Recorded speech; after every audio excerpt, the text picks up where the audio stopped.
नमस्कार सख्यांनो, आजपासून मी माझ्या चॅनलमध्ये एक नवीन दालन सुरू करत आहे, ज्याचं नाव आहे आकांक्षाच रेसिपी। तुमच्या सगळ्यांच्या शुभेच्छा व वडीलधाऱ्यांचे आशीर्वाद आहेतच। प्रत्येक स्त्री ही आपल्या कुटुंबाचा फॅमिली डॉक्टरच असते आणि म्हणून तिने प्रत्येक सदस्याच्या आरोग्याचा विचार करून आरोग्यम धनसंपदा कशी राहील हे पाहिले पाहिजे।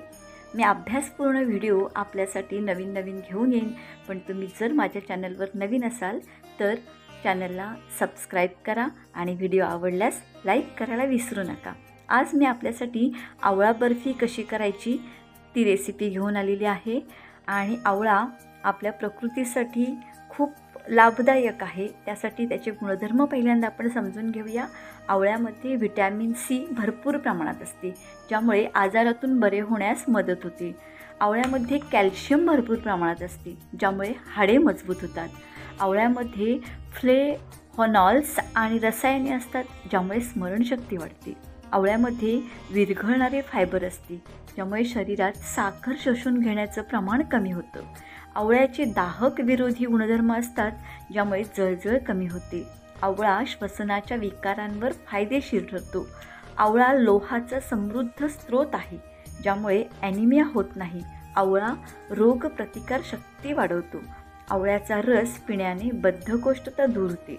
आवळ्याचा वापर केसांच्या तक्रारी दूर करण्यासाठी होतो। तर असा हा बहुगुणी आवळा घरातील आबालवृद्धांपासून सगळ्यांच्याच खूप कामाचा आहे आणि यापासून तयार झालेली बर्फी देखील तितकीच आपल्या शरीराला लाभदायक ठरणार आहे। असाच आवळा आपल्याला खाऊ आपण शकत नाही किंवा आपण आपल्याकडून खाल्ला जात नाही, पण जर आपण अशा प्रकारची जर बर्फी तयार केली तर निश्चितच घरातल्या सगळ्या सदस्यांना ती आवडेल आणि सगळ्यांचं आरोग्य चांगलं राहण्यासाठी निश्चित आपल्याला त्याचा फायदा होईल। तर चला कृतीला सुरुवात करूया। प्रथम मी अर्धा किलो आवळे घेतले व अर्धा किलो खडीसाखर। खडीसाखरेच्या ठिकाणी तुम्ही गुळाचा सुद्धा सेंद्रिय गुळाचा सुद्धा वापर करू शकता। आवळे स्वच्छ धुवून घेतले आणि त्याच्यामध्ये पाणी न ठेवता ते कुकरमध्ये शिजवून घेतले। पाणी न ठेवण्याचं कारण इतकंच की त्यातले सत्व या पाण्यामध्ये निघून जाऊ नयेत आणि अशा प्रकारे वाफेवरती आवळे मी कुकरला लावून शिजवून घेतले। त्यानंतर खडीसाखर मिक्सरला लावून घेतली।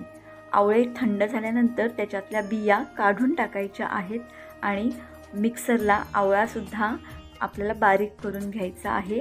वाटीच्या प्रमाणात सांगायचं झालं तर तेही प्रमाण सख्यांनो सोपं आहे।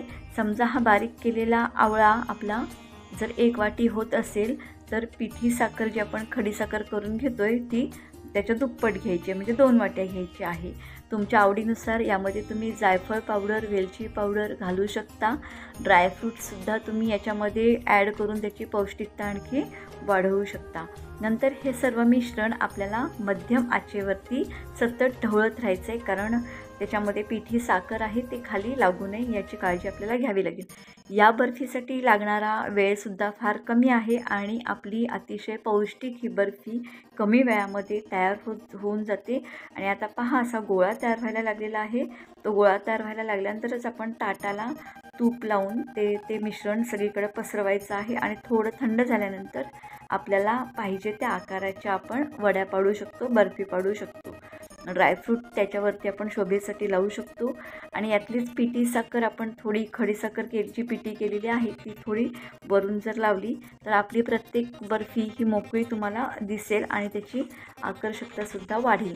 तर अशा प्रकारे आपण आता हेल्दी अशी रेसिपी तयार केलेली आहे। तुम्हाला आवडली असेल तर निश्चितच घरी करून पहा आणि मला कमेंट करा। सख्यांनो, पहिल्यांदाच तुम्ही जरी ही बर्फी करायला घेतली तरी कोणत्याही प्रकारची अडचण तुम्हाला याच्यामध्ये येणार नाही। आत्ताच नुकतीच श्रेया शाळेतून आलेली आहे आणि तिला ही बर्फी पाहिल्यानंतर तिची प्रतिक्रिया बघूया। आई, आज काय केलं तू? अगं, आवळ्याची बर्फी केली आहे।